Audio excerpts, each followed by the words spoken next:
Yeah, and so Well, you asked me if doing prison was the hard part, and I spent over 12 years in prison. In 18 years, I did 12 total. And it wasn't the hard part, wasn't Coming from a family that's a family of immigrants. going to prison, it was getting out and trying to be part of society again. We were 3 families in a one-bedroom in Brooklyn. I didn't learn about money growing up. Because at one time I was a contractor. I had 4 employees, 3-bedroom house, blah, blah. My experience with money was seeing my family hustle. Blah, blah, blah, blah. And I had to lose it all to realize it was just stuff, but still. And now everyone's doing really well. Hi, my name is Diana Elieva. I'm 30. Still. Then when you're done with your time, and I discharged my sentence in February 11th of 2004. I make $150,000 a year, and I live in Manhattan, New York City. 2011, I got my parole papers signed off. I became a citizen again. I can actually vote.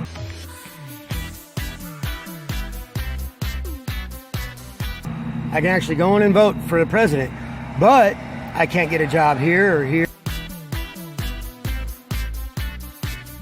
I started my agency. Here, I can't have any apartments because they won't accept felons.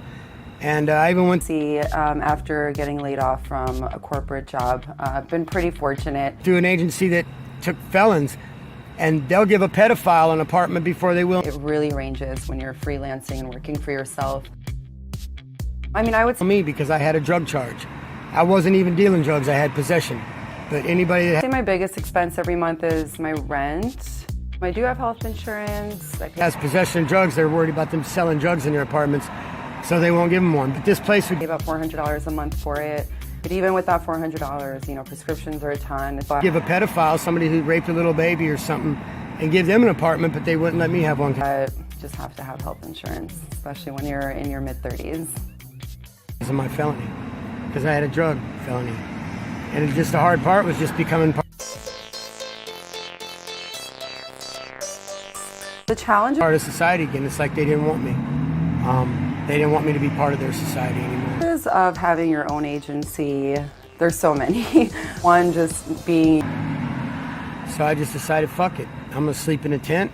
I'm gonna do what I love. Used to that Friday direct deposit, having to really know where. Love for a living, which is playing music, and if I just make a little bit of money, I'd rather do what I love with a passion. Every single dollar is coming from.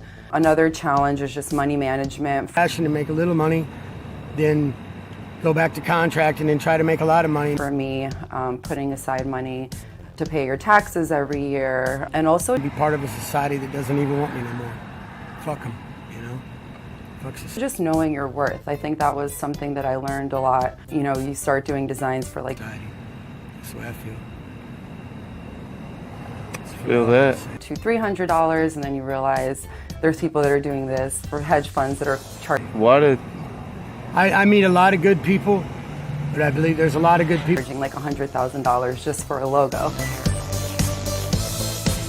out there, but for the most part, most people, all they care about is themselves. You could be standing there My experience with crypto, I have to thank my little brother, Yeton. He was on it around the corner bleeding and people just drive by you. And they wouldn't want no part of it. They wouldn't want no part of the drama. very early on. And he told me to invest in Bitcoin a couple of years ago. So there'd be 1 in 10 that might stop and help. You know?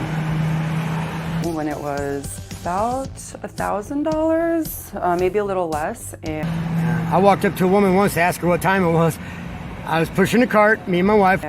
I liquidated at $19,000. He called me and said, "Get out." We're pushing our cart. We had all our stuff in a grocery cart. I was pushing. I needed to know what time it was, so I went up to ask this I was like, "What do you mean?" And he said, "You will never see a return on anything like this in your life." woman what time it was. She's like, "Oh, get away from me. I don't have any money. Leave me alone." I'm like, "I don't want him." She's like, "Just get away from Again, putting a little bit of money into it, you know, here and there, and kind of having a very diverse me. Go."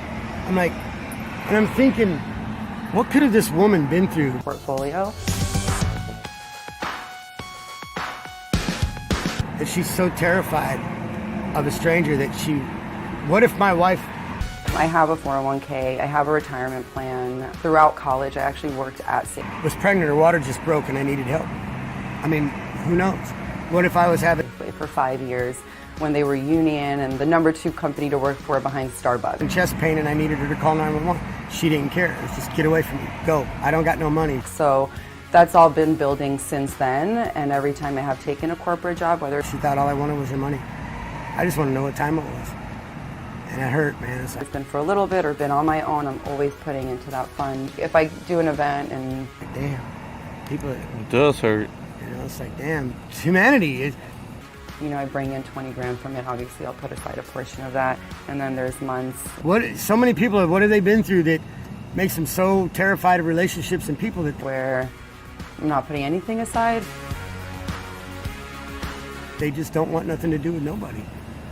It's sad. It's I really wasn't sad. scared of you when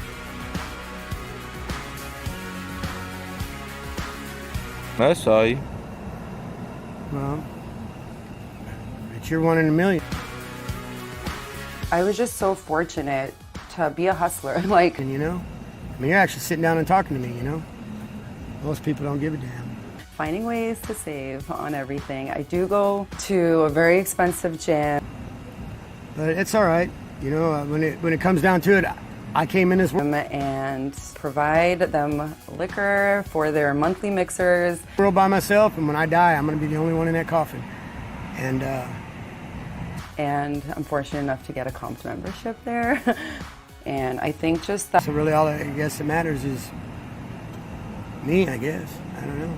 that hustle growing up here in New York and coming from a family that's a family of I immigrants. think people matter, but the more I'm starting to see, less and less. All of that was instilled in me at such a young age, and really preparing yourself. You matter, bro. I feel that way about you too, man. You matter. I mean, you care.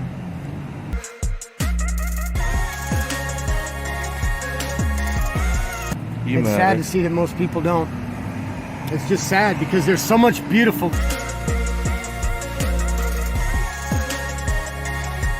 things in life. There's so many beautiful things in life. Relationships are beautiful.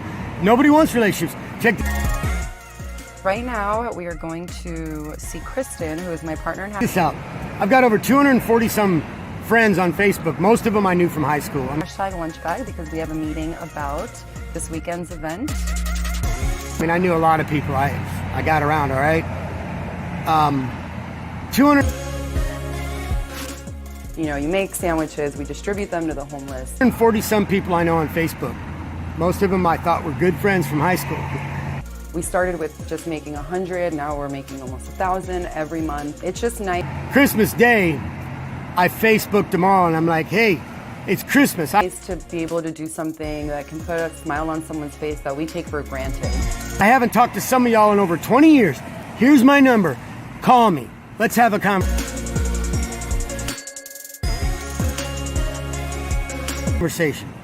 Nobody. And I posted that thing over and over Christmas Day. Nobody. Every dollar I spend, I think of how I can make like 3 And I'm talking people that ask me to be their friend. Oh, so-and-so wants you to be their friend.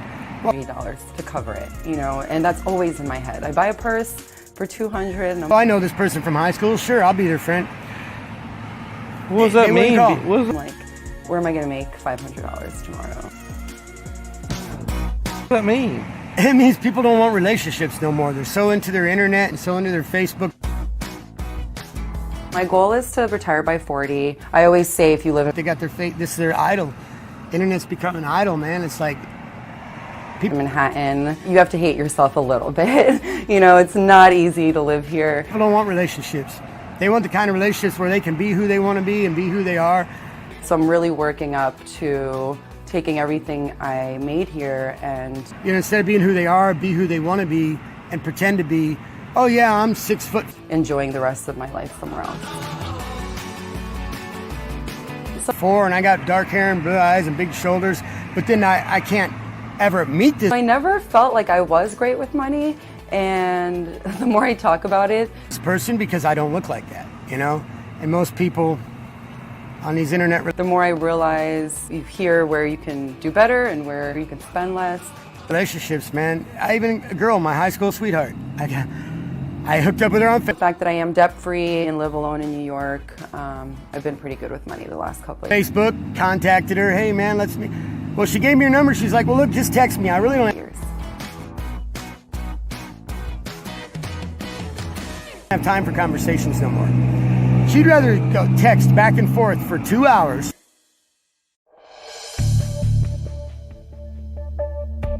Texting back and forth instead of having a 10-minute conversation that could have summed it all up.